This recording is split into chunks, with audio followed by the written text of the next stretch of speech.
Welcome to the Alchemist Inkwell. This is your spiritual podcast for grounded people. I'm Emily.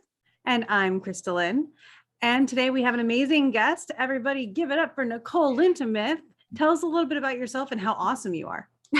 Well, I don't know about that part, but I'm Nicole Lintamith. I own an independent bookstore in Lowell, Michigan, which is a pretty small town in West Michigan.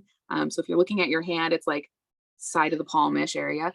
And we opened in February of 2020, exactly 1 month before the state of Michigan shut down for the pandemic. So the entire time we've been open, we've been navigating like one disaster after another. But luckily I am neurodivergent, I have ADHD, and my brain does really well with chaos. So it's actually kind of worked well for me. And so I survived a pandemic, then there was a global uprising and all of these structural racism conversations happening. And now we're having tons of conversations about banned books. And I'm here for all of those conversations and being a part of that. Well, we absolutely love what we've seen so far. By the way, you can find Nicole on TikTok. What's your handle so everybody can follow you? Yep, it's Betties Pages, BettiesPages.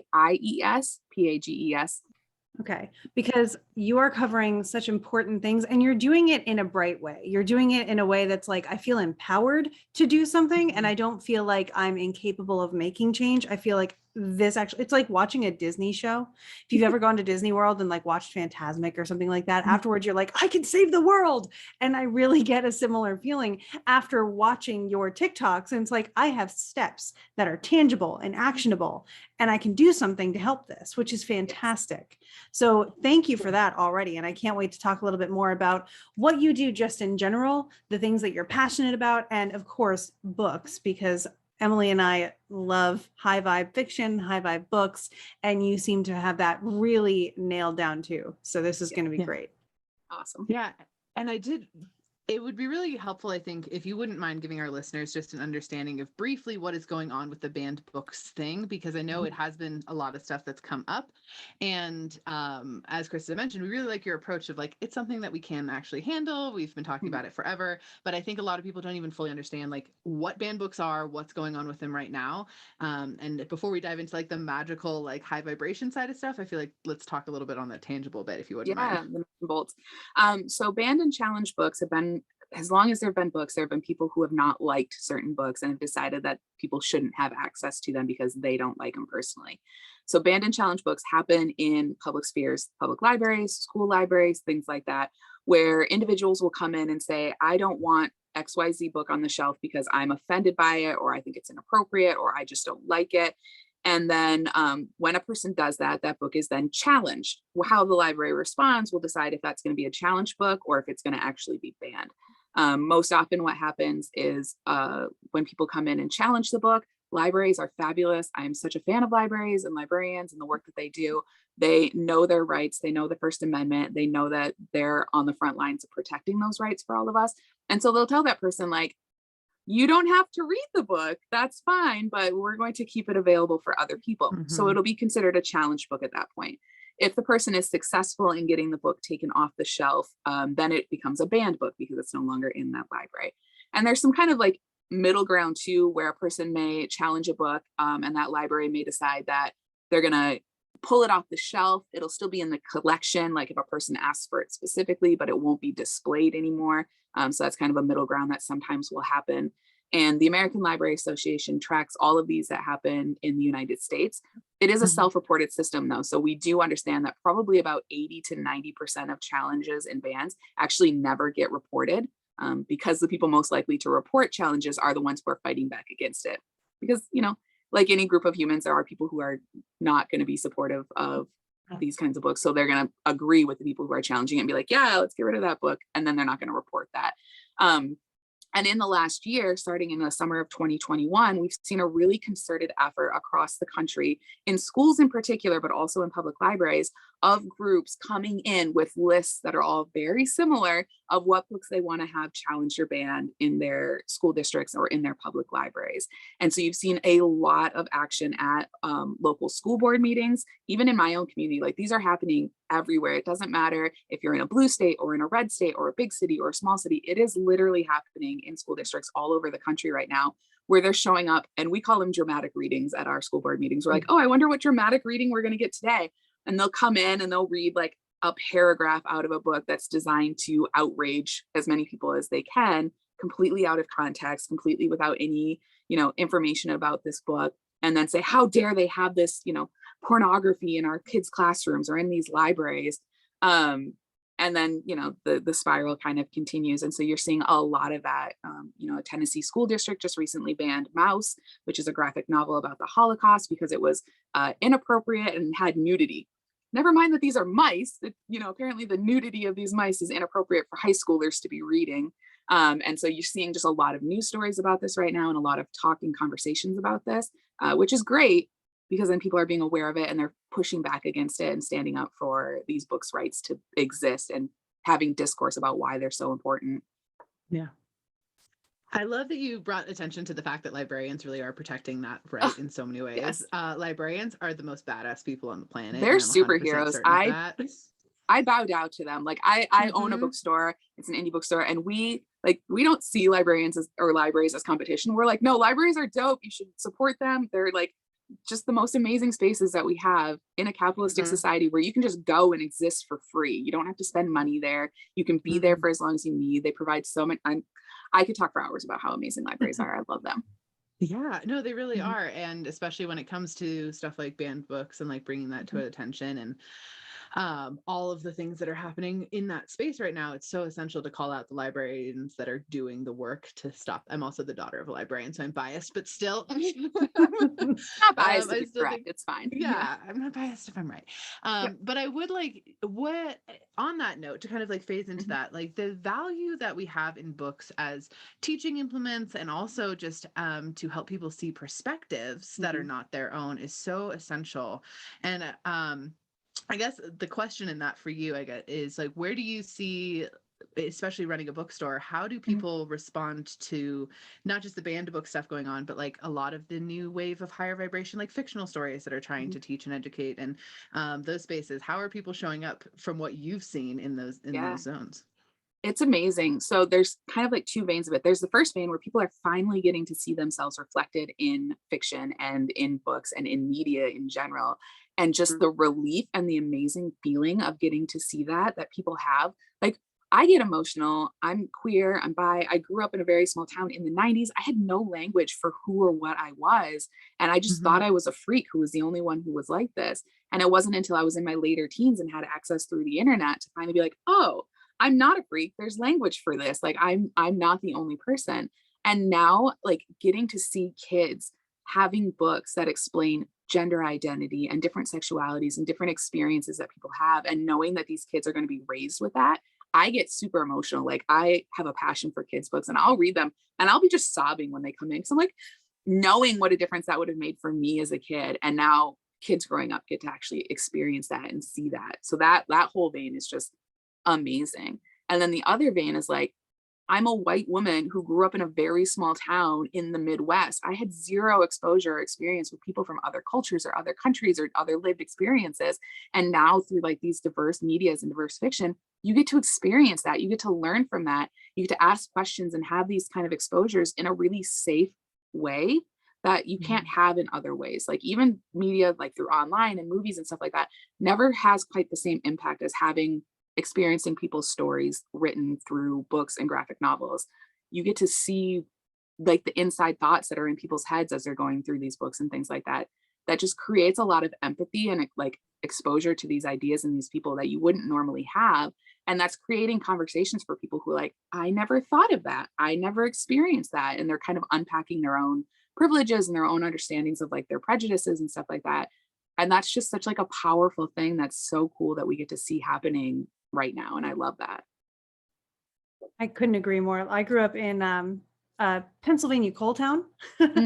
So small town, not a lot of exposure outside. There was an hour and a half away for 2 generations back was like a big vacation that you went for multiple days and things connected to that. So until I had the privilege of being able to take international trips, my way of learning was through stories. And, my parents did a great job with exposing me to different stories and, giving me that opportunity. But even in school, reading To Kill a Mockingbird, reading different things that gave you different perspectives and gave you a lens, a glimpse into how the world worked at the time that it was written.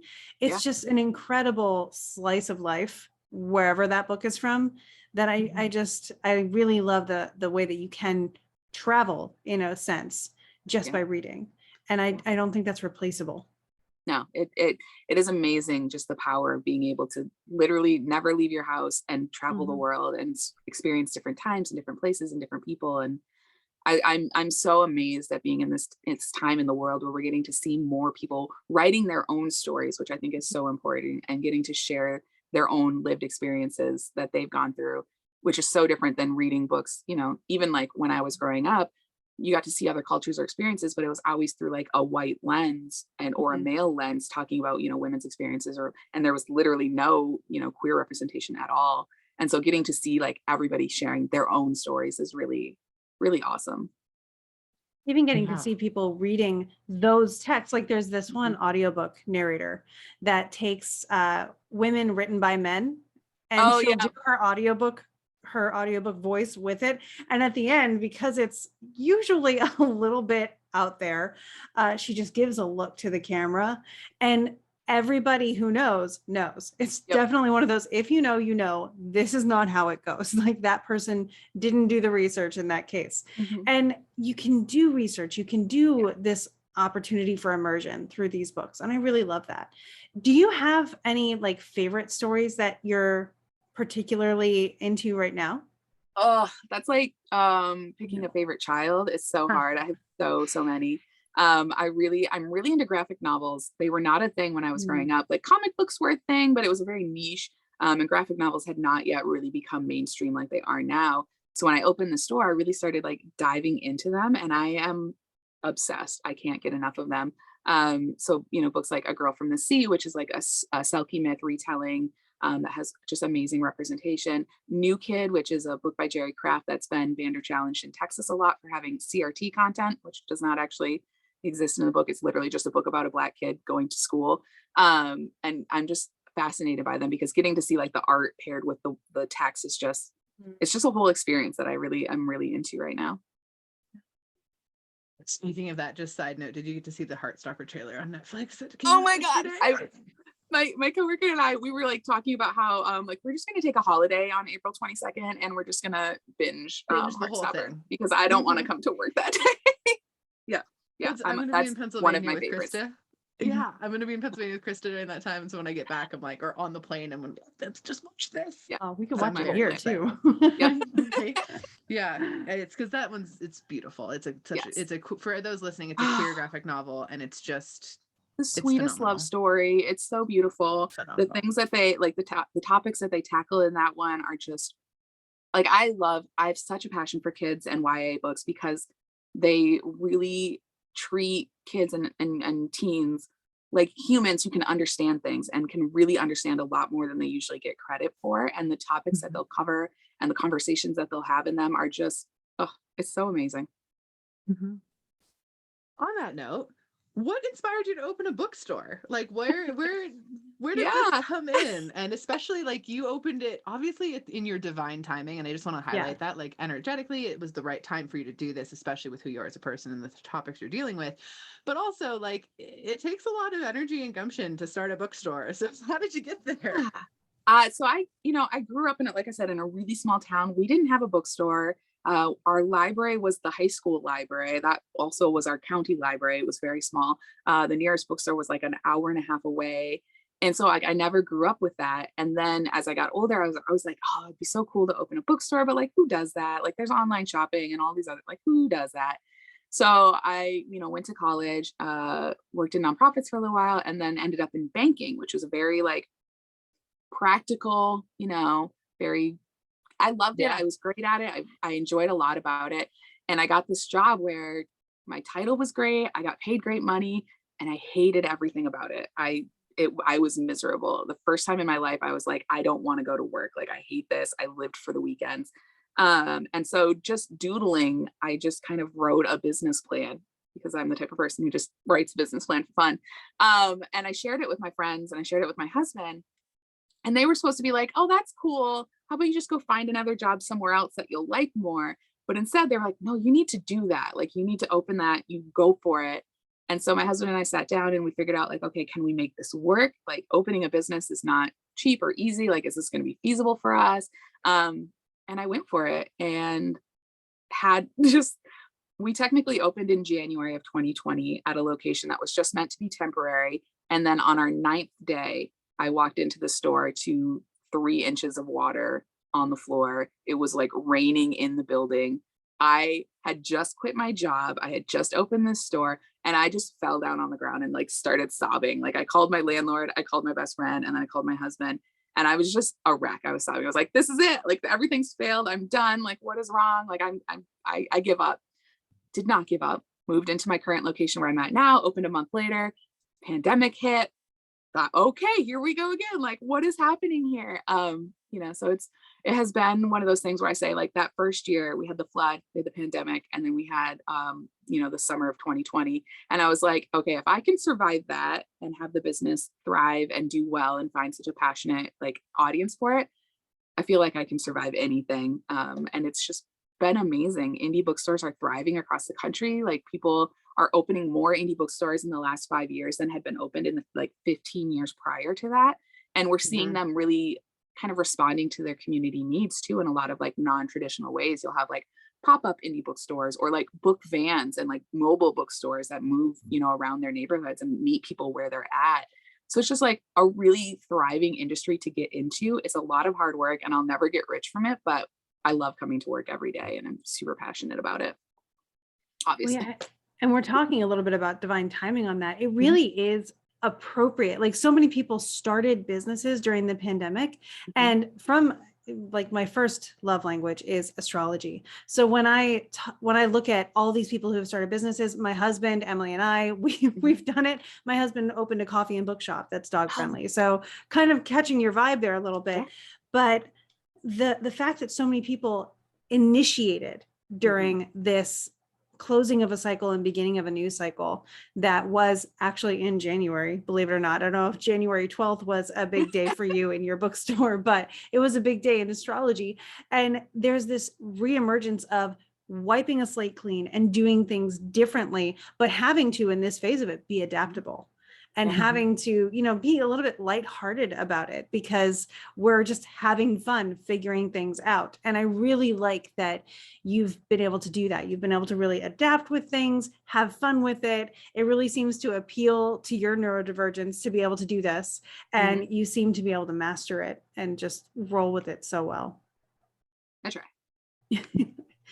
It's also cool to see that really tangibly on all different levels of the book world. So Krista and I have talked about this on the podcast before, and in our business, we help people write their own books, right? Like, that's like what we're doing. We're writing mentors with spiritual stuff and astrology thrown in. And it's so cool to be so into the publishing industry and seeing it like there's more indie bookstores opening and getting the books to the people is changing, but also getting the books published is totally changing with the like onset of more hybrid stuff, with what Brandon Sanderson just fucking did, with like all these different things. It's like that's changing too. And just getting to see that in the last 2 years, this massive shift, because I've been a part of the publishing industry for a very long time.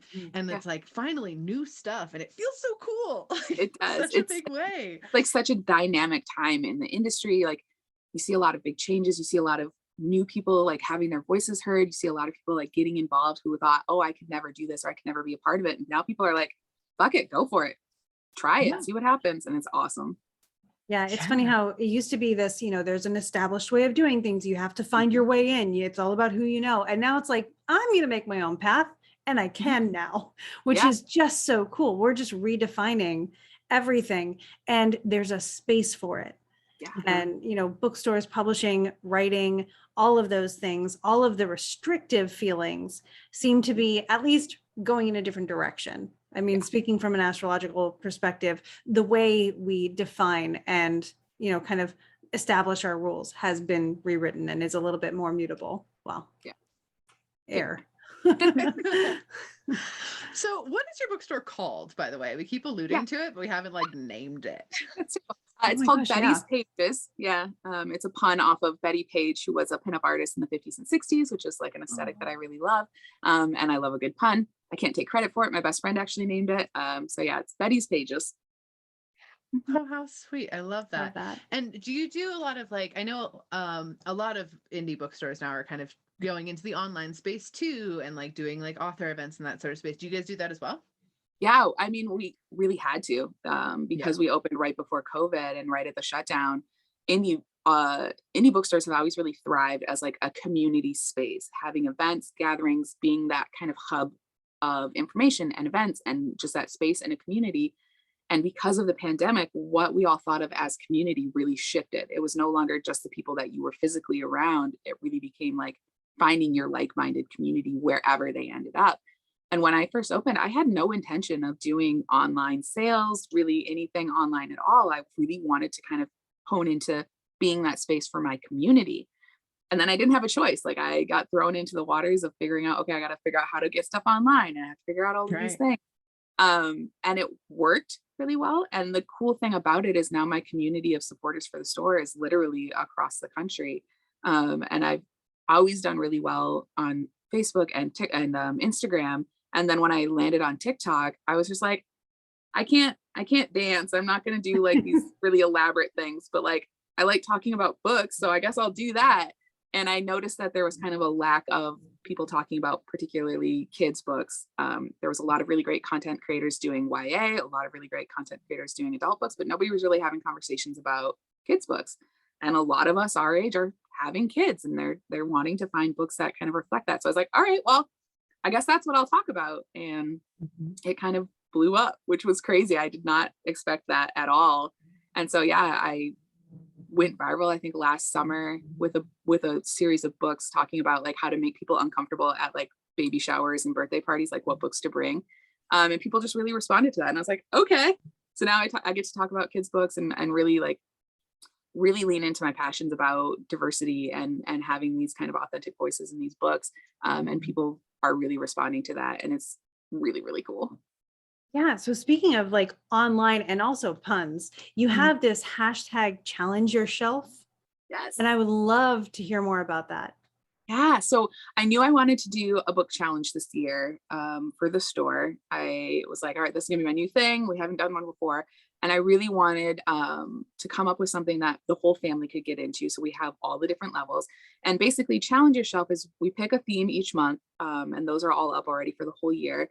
And so our first one in January was Fuck Diet Culture. So it's all about body positivity and having books that kind of talk about, what is fat phobia and all of these things and how can we kind of fight against it, and giving people the option of both a fiction book and a nonfiction book. And so I make recommendations every month for adults, for YA, for kids, and then for like babies, like picture book age, for those topics, a fiction book and a nonfiction book. And people can read those books or they can find their own book that kind of reflects the topic and talk about it. And then they kind of submit, and we have these really great stickers. And if you get all 12 stickers at the end of the year, you can get a t-shirt. So we're really excited about that. And it has been amazing, like getting to see the conversations that people are having about these books and about these topics. So January was Fuck Diet Culture. February was Love Your Shelf. And it was all about self-love, consent, and topics that kind of respond around that. And then March, because it's Women's History Month, is all about girl power. And so having like these really cool topics and having options for people to get involved in them has been really neat, because a lot of people don't like nonfiction. Personally, I love nonfiction, but not everybody vibes with that, and that's cool. Mhm. So having a fiction option that still kind of really hones in on those topics and getting people to be able to be like, oh, I can read a fiction book and have these conversations still. It's so cool. I'm loving it so much. That is Yeah. like our entire platform. We call that high vibe fiction Yeah. because it's like fiction self-help. Is there Yeah. a way that if people really want to jump in on this and it's the first time they're hearing about it, can they catch up? Yeah, absolutely. So we have it on our website, and you can find all of the books that have been recommended for previous months. It's really cool about this challenge is it's like an at your own pace. So you can like read the whole year this month, or you can, go back and read January's now in any order, whatever you want to do them. We don't give the recommendations until like a day or two before the month starts. So if you want to read our specific recommendations, then you got to wait until I post them. But all of the previous months are on there, and it's really cool. And then if you're on Storygraph, which is a really great app that not enough people know about, it's like a great non-Amazon owned alternative to Goodreads. If you're on Storygraph, we have the challenge on there as well. So you can like follow the challenge there, and we post all of the books, and you can share which books you've been reading. And the cool thing is you can see what other books people have been reading too. So like other options that people have been reading, which has been really cool. Like I found a lot of really great books that way, which has been fun for me. Yeah, I saw Jane Friedman posted about Storygraph recently, and I Yeah. haven't gone into it enough yet. But now that you've recommended it, I'm Yeah. interested. It's really cool. It's still, it's still fairly new. So they're like constantly adding new things to it, which I'm really excited about. They've really started working on adding more of like the community aspects, which has been great. But it's cool because it's Black woman owned and created, and she's a reader, and like you can really tell that she has put a lot of thought into this app. Like you can do like half stars, and you can have like a do not finish, button, and like all of these things. And it's I love it. I brag about it all the time. It's so fun. You just hit like the 5 points that I hate about Goodreads. Like I really struggle with Goodreads. It doesn't work with my own neurodivergency. It does not function with my brain. I don't like it. And so I just avoid it like the plague. And I'm an author, so I stay out of it that space too. I'm very anonymous on Goodreads. But like that sounds great because it drives me nuts. Yeah. Storygraph is where it's at. I'm a big fan.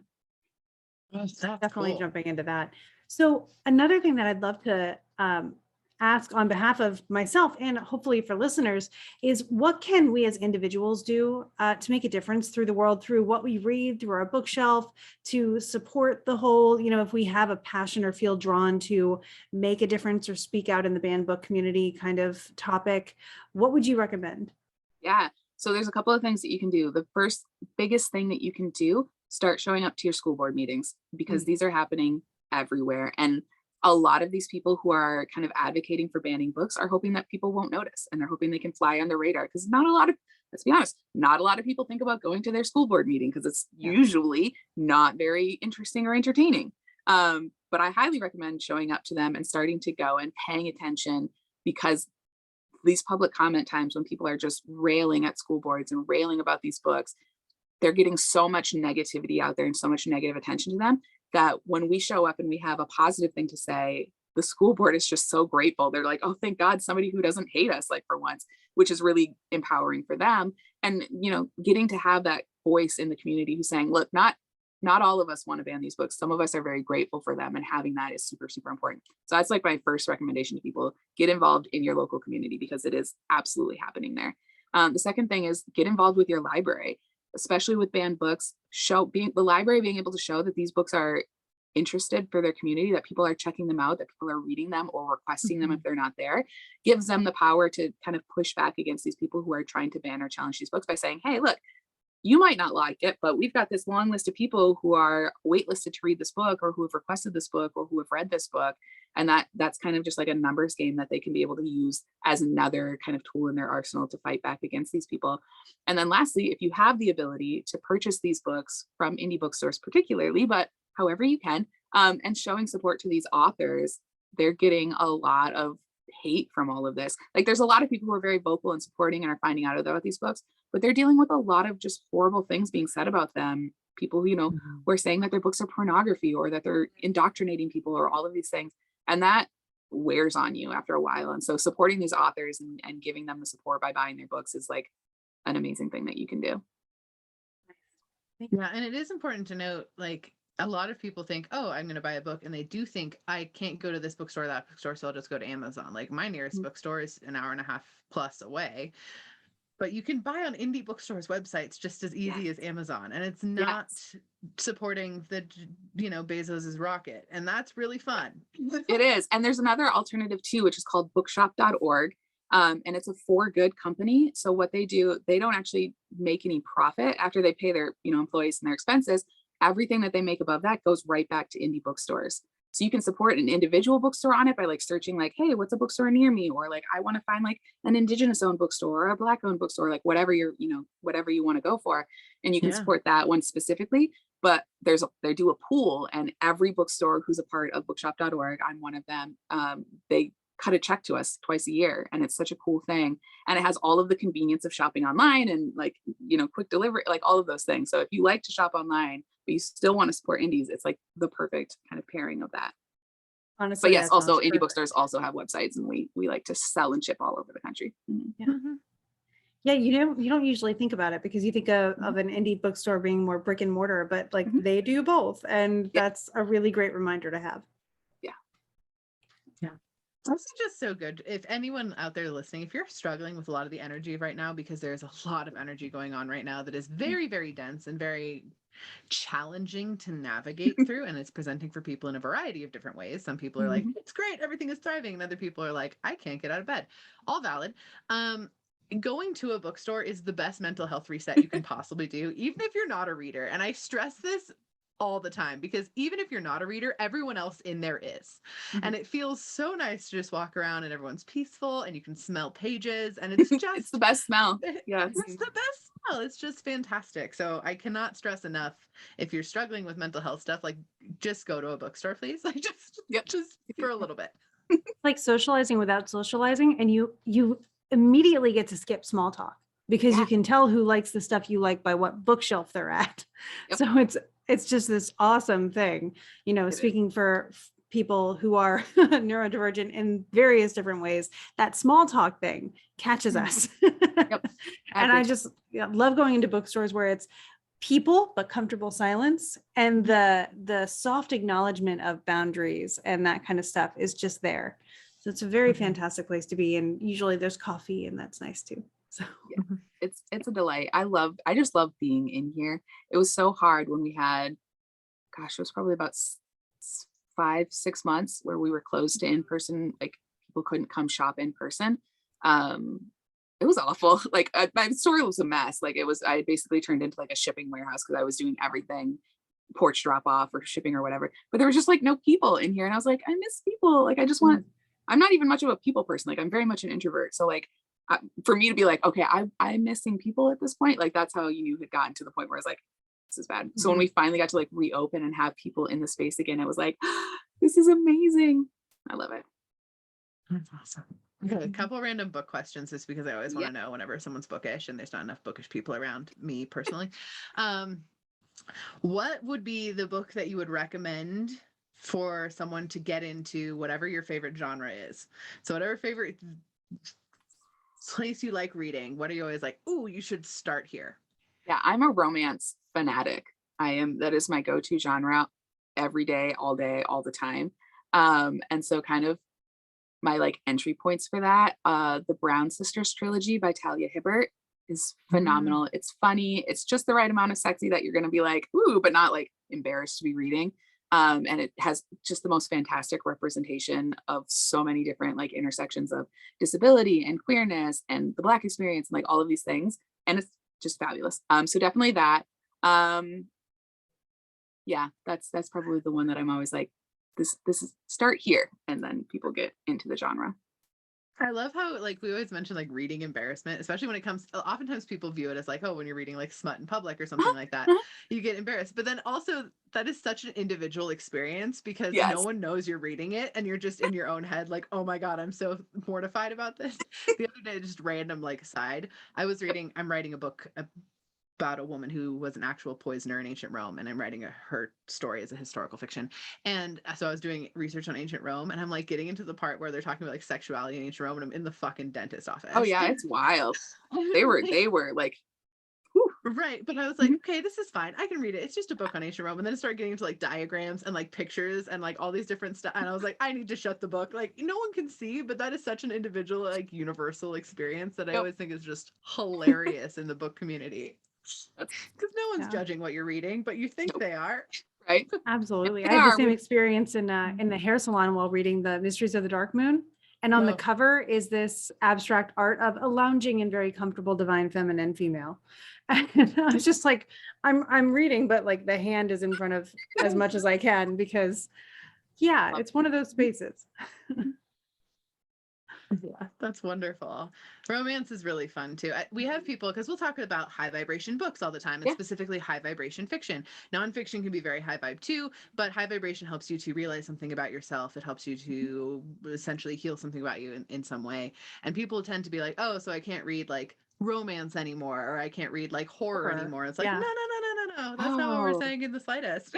That is my jam, actually, is finding kind of these stories that people can relate to. And especially, this is part of why I love romance so much, is it is one of the most diverse genres that is out there. And they talk about so many important topics about mental health and racism and sexism and all of these things. And it is the one genre where the entire focus is on relationships between people and you get a happy ending at the end. And so people, especially like have recommended so much for romance in the last 2 years because everybody has been struggling. And I'm like, look, like you can still be working on yourself and working on opening your mind to things and enjoy what you're reading. Just do a little bit of work and find books by authors of color or by queer authors and read those and like enjoy those. Yeah. And the amount of subgenres in romance is really cool too. Yeah. You can find a Right. romance for literally everything. And I love that. Mm-hmm. Yeah. Yeah, it's really neat. I appreciate that. And it tends to be, I love character driven work in general, like whether that is fiction or fantasy or whatever, you name it. Like I love character. And so with romance, it's always very character driven. So it's a very safe place, especially if you want to examine inner child stuff or like your own relationship blocks. Like it's such a good place to get through those. It really is. I love it. It's my favorite. I have to like push myself to read. Obviously I have to read like a lot so I can make recommendations for people in the store. And I have to like push myself out of romance a lot more. But anytime it's like, I'm just reading for fun, romance is going to be what I'm going to pick up. Question on that too. How much do you have to read to recommend to people? Because I always think about that. Like when I'm the daughter of a librarian, so I like grew up in the library, so I always was constantly reading, and my mom was just like sitting there reading too. So I always thought about that. I'm like, but bookstores is a lot more like operational, I guess. So it's funny because like last year I read 190 some books. That includes like kids picture books. Like I say that number, people like, I'm like, no, that also includes like the 16-page kids picture books, but I read like 190 some books last year. So I have to read a lot. I do a lot of audiobooks. That way I can like be reading and also be doing other stuff at the same time. But yeah, I actually have, and this is a joke that we all have in the bookstore world, is like we have less time to read now than we ever did before. So I have to be very like intentional about what I choose to read. We get a lot of opportunities from authors and publishers to like read books before they come out. So that way we can know like, is this a book I'm going to want to stock? Is it a book I'm going to want to, share with my audience? And so like I have to pair like, okay, I want to read books that are getting ready to come out so I can know what I want to read, but I also need to read what's already out so I can kind of be up on my recommendations. Plus I also want to read for fun. So I read a lot, lots of reading, which is great because I love to do it. But yeah, I have to do it in lots of different ways because, I can do an audiobook while I'm folding laundry or making dinner and accomplishing things still be working. So is there anything that you're currently reading right now? Yeah, I'm reading like 9 things right now. Let's see if I can remember any of them. Let's see. What am I reading right now? You'd think I'd be better prepared for this question because people always ask me that. I'm currently obsessed with Katie Robert, who writes very spicy romance. And so I'm reading one of her books. My audiobook that I'm listening to, I just started. I'm obsessed with a particular audiobook narrator. And so every month I get my credits from Libro, which is another great alternative to Amazon. What a great name. Yes, it is fabulous. And so I just started I Kissed a Girl, which is a queer romance, and she narrates it. So I was really excited about that. What else am I reading? I don't know. I have a stack. Like our coffee table at home is literally just a stack of books. And I'm just always like, I'm gonna read this one for 20 pages and then I'm gonna read something else. And yeah, I'm a mess. Awesome. Yeah. That's kind of mess to be. I want to be able to just dive into a world and then dive into another world. I can't focus on just a book at a time. I can't do it. I have to like constantly be moving from one thing to another. I love that.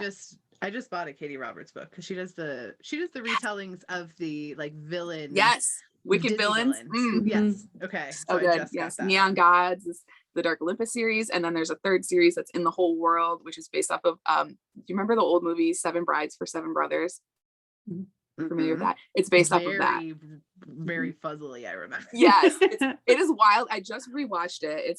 It's a musical from like the 50s, I think. And I was a big fan of like old musicals when I was growing up. So I own like all of them. And so I was like, oh, I'm starting this, third series by Katie Robert that's based off of 7 Brides for 7 Brothers. I want to watch this movie again. It is a wild ride. And I was like, it aged well because sometimes the old ones you're like very cringe as you're watching them. It aged well. It's still ridiculous and just out there, but 10 out of 10, definitely recommend. Awesome. Yeah, we've been watching a lot of nostalgic movies lately, and Yeah. 50% of them I'm like, whoa, this aged horribly. Like, what are we doing? And then Yes. other half I'm like, actually, this worked Yeah. okay. Oh, I watched The Mummy a lot. That's my go-to kind I of love The nostalgia movie. I love the movie. It's fabulous. Awesome. Well, could you tell everybody where to find you, your website, your handles, all that jazz, just again, Space to so that they support know? you in what you do. Yeah. Yeah, Yeah, how can we absolutely. get So our involved? website is bettiespages.com, and that's BETTIESPAGES. People always spell it with a Y.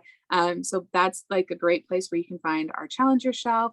We do boredom kits, which is where like I match make books for people. So if you're like in a reading slump and you don't know what to read, you just fill out a form and I pick out books for you based on your budget. All kinds of cool stuff like that is on there.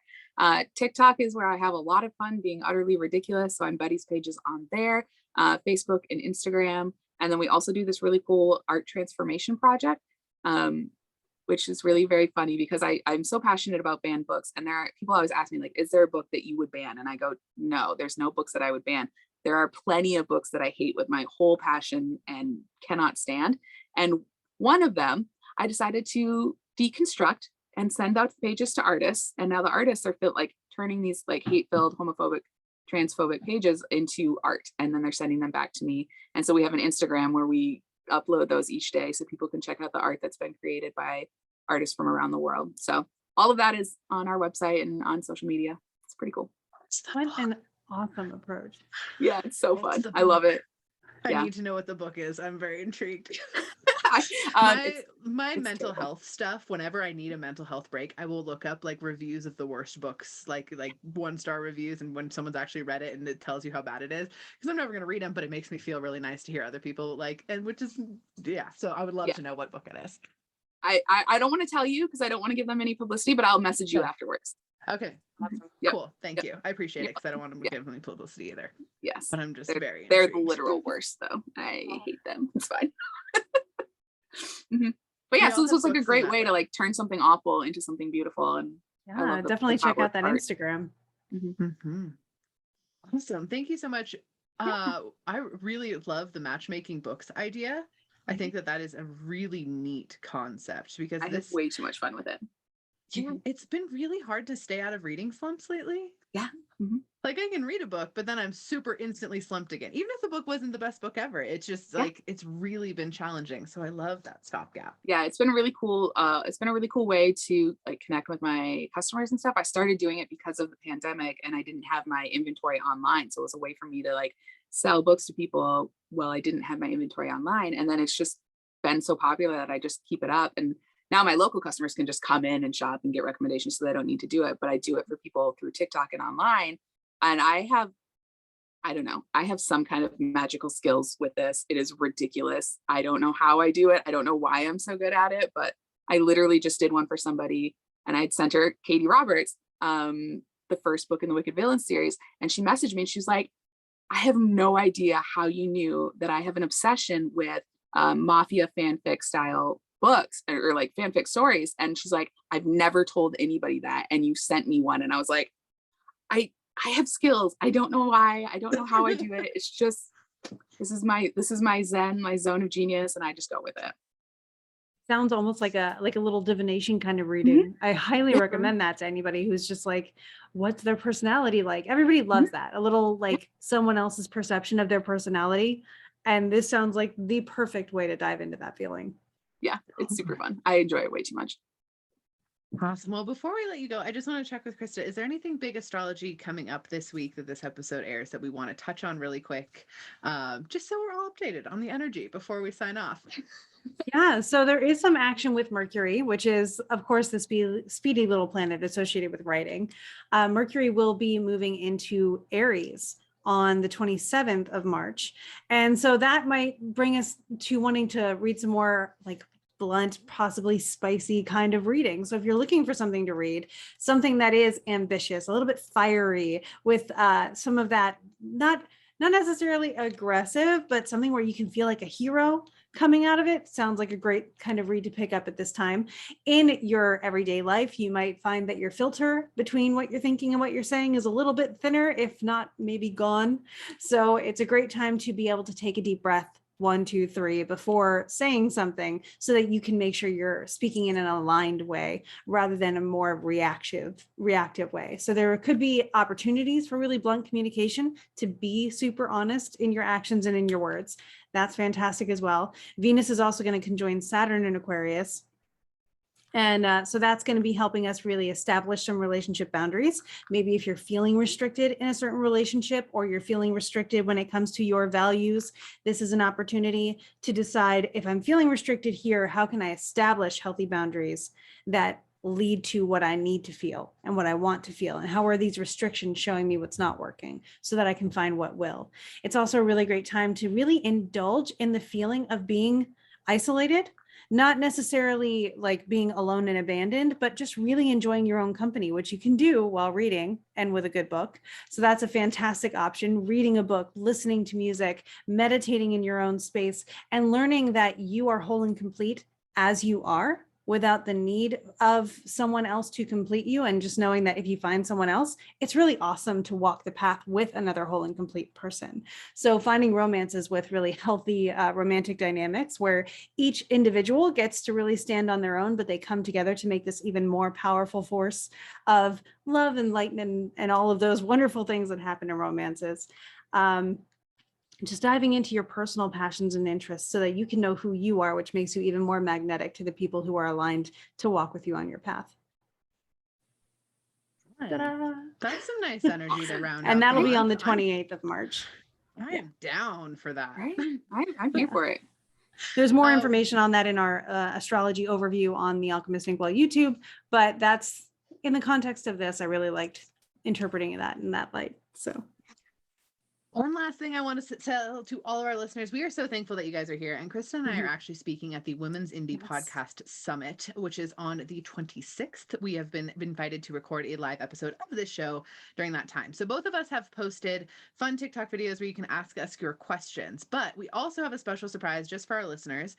If you are a listener and you'd like to attend this live recording, or the entire event in whole, like general, the whole 3-day event that the Women's Indie Podcast Summit is, we have 10 free tickets available that we are wanting to give away. So if you want to shoot us an email at forgottenstories@gmail.com, the first 10 people that shoot us that email will get a ticket to the event from us, and we would love to have you there. yeah, and that's forgottenstorytellers@gmail.com.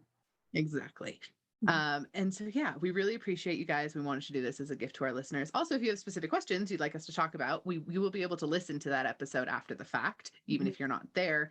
Go ahead and ask us those questions on either of those videos, on either of our TikToks. Mine is at Liker of Words. Krista's is at The Real KristaLyn. And you can ask us your questions there, and we will answer a couple of them during the live recording session. So super fun stuff going on over here.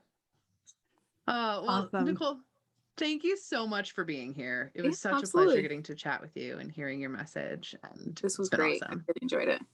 Thank you for giving us empowering ways that we can make a difference in our communities, in our lives, in ourselves. It's so great to hear from you on these topics. It's awesome. Yeah.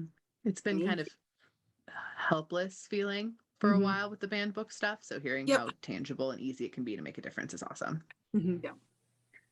Awesome. And to all our listeners, we hope you go ahead, take all of this knowledge, and go make some magic. It was close. It was perfect on mine. I swear it was really good. There's always that tension right before you have to lean in.